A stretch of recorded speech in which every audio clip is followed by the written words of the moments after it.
We're talking to Reverend Murphy, who is a youth mentor, a person who has been concerned for the last half century with our young people. And of course, he was talking about his own personal experiences dealing with that. Of course, let's continue that conversation that we had before we interrupted that first segment, Reverend Murphy. Well, Doctor, I think that if we, as a community, try to have a big influence just in this area here near, I see they have soccer teams and there's big sports jamborees where kids can get involved in something that is structured that will help mold them physically and enhance their mental and spiritual outlook on life, to where they have a positive outlook about what's going on in the world. Because they watch adults and they'll mimic us. All right. I was trying to speak earlier on, talking to my daughter about my grandson, and wanting him to start the little small child pee-wee football. Well, that doesn't sit too well with the grandmother, but that may be something wholesome for him to build his little character. And as well as he and other grandchildren that I have, just being around them and sitting talking to them, reading a book. Wasn't long ago, I was at a grandparent conference at a pre-K school where he attends.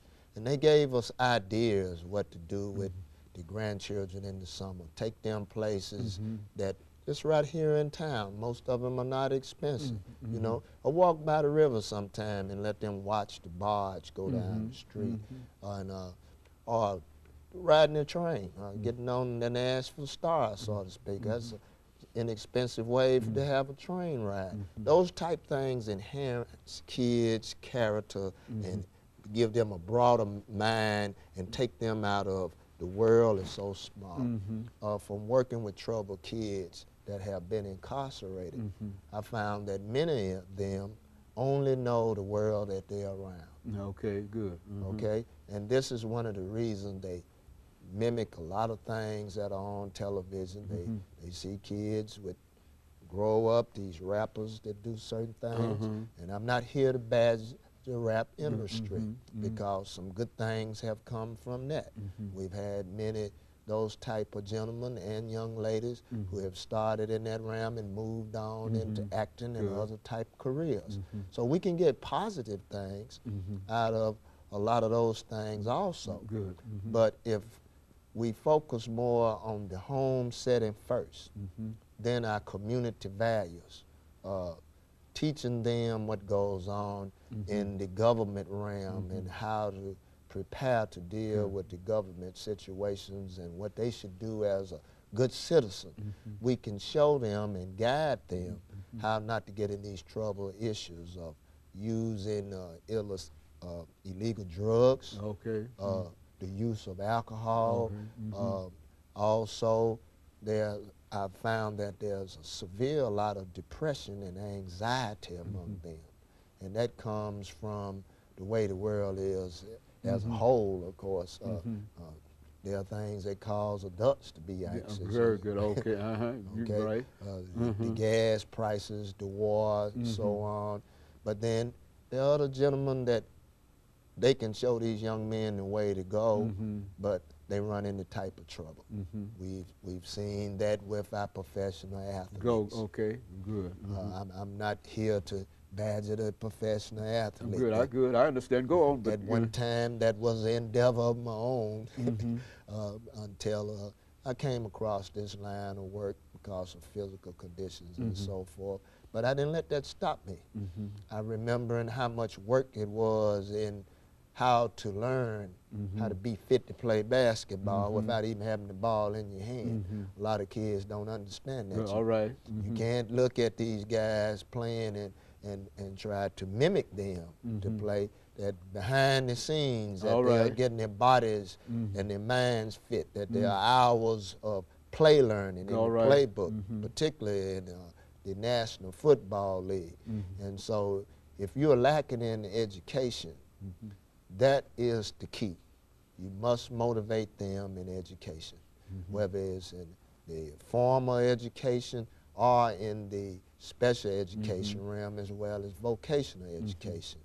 If we can push that and make them understand that this is the key for them to understand how to deal with life's issues, as well as trying to bring a spiritual connotation into their life.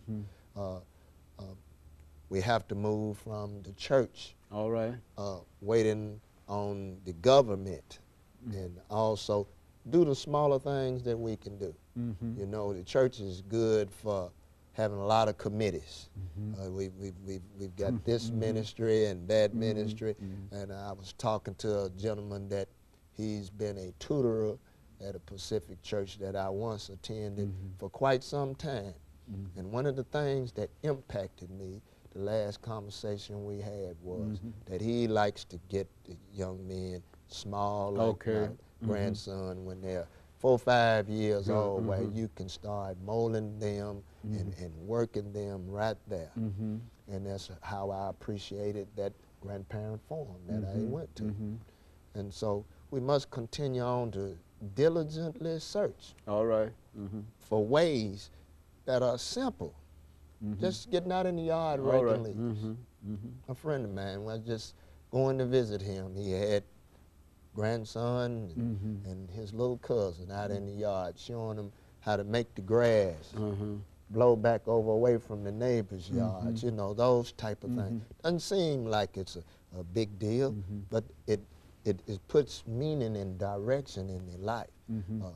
And it gives them somebody to work with.